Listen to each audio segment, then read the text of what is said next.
Hi hello welcome to Mantrafy talks. Koratala Siva దర్శకత్వంలో వస్తున్న new movie దేవర. ఈ మూవీ కొద్ది రోజులుగా షూటింగ్స్ జరుగుతూనే ఉన్నాయి. కొరటాల శివ డైరెక్షన్లో వచ్చిన ఆచార్య మూవీ ఫ్లాప్ అవడంతో చాలా పగడ్బందీగా ఈ మూవీని నిర్మిస్తున్నాడు. ఈ మూవీ నుంచి గ్లింప్స్ అయితే వచ్చేసాయి.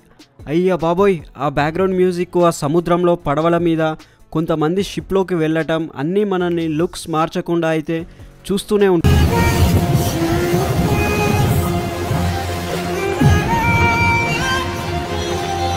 ఇక ఎన్టీఆర్ ఎంట్రీ ఉంటుంది. అయ్యా బాబోయ్, ఇంతవరకు ఏ మూవీలో కూడా ఎన్టీఆర్ని అలా చూసి ఉండం. ఎన్టీఆర్ కటౌట్ అయితే ఫ్యాన్స్కి పూనకాలు తెప్పిస్తుంది. ఆ కత్తులతో నరకటం కానీ, లుక్స్ కానీ అన్నీ చాలా కొత్తగా ఉంటాయి.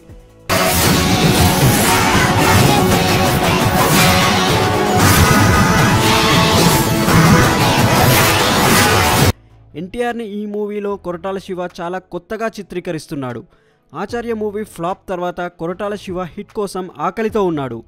కొరటాల శివ క్రియేటివిటీకి ఎన్టీఆర్ జత అయితే ఇక ఏమన్నా ఉందా? గ్లింప్స్లో ఎన్టీఆర్ను చూస్తుంటే మాత్రం అస్సలు మాటలు రావటం లేదు. RRR తర్వాత ఎన్టీఆర్ నుంచి వస్తున్న ఫస్ట్ మూవీ ఇదే. రాజమౌళితో చేసిన ప్రతి ఒక్కరూ నెక్స్ట్ మూవీ పక్కా ఫ్లాప్ అవుతూనే వస్తున్నాయి. కానీ ఈసారి చరిత్ర తిరగరాయడానికి కొరటాల శివ ఎన్టీఆర్ను సిద్ధం చేస్తున్నాడు. ఎన్టీఆర్ ఎండింగ్లో డైలాగ్ చెప్తాడు, సముద్రం చేపల్ని కంటే కత్తుల్ని నెత్తుల్ని ఎక్కువ చూసుండాలి, అందుకే నేను దీన్ని సముద్రం అంటాను అంటూ ఎన్టీఆర్ చెప్తాడు. ఇక ఈ మూవీ గురించి మాటలక్కర్లేదు. ఎన్టీఆర్ ఫ్యాన్స్కి ఈసారి సంక్రాంతి పండుగ ముందుగానే వచ్చినట్లుంది. ఈ మూవీలో సైఫ్ అలీ ఖాన్ విలన్గా చేస్తున్నాడు.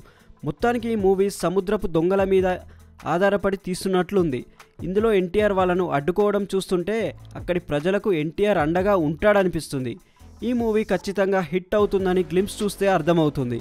మూవీని పాన్ ఇండియా లెవెల్లో తెరకెక్కిస్తున్నారు కొరటాల శివ. ఎన్టీఆర్ నుండి ఇది రెండో పాన్ ఇండియా చిత్రంగా వస్తుంది. ఇక ఇది కనుక హిట్ అయితే ఎన్టీఆర్ క్రేజ్ పాన్ వరల్డ్ లెవెల్లో మామూలుగా ఉండదు. మరిన్ని ఇంట్రెస్టింగ్ అప్డేట్స్ కోసం మా ఛానల్ని లైక్ చేయండి, షేర్ చేయండి మరియు సబ్స్క్రైబ్ చేయండి. Thanks for watching.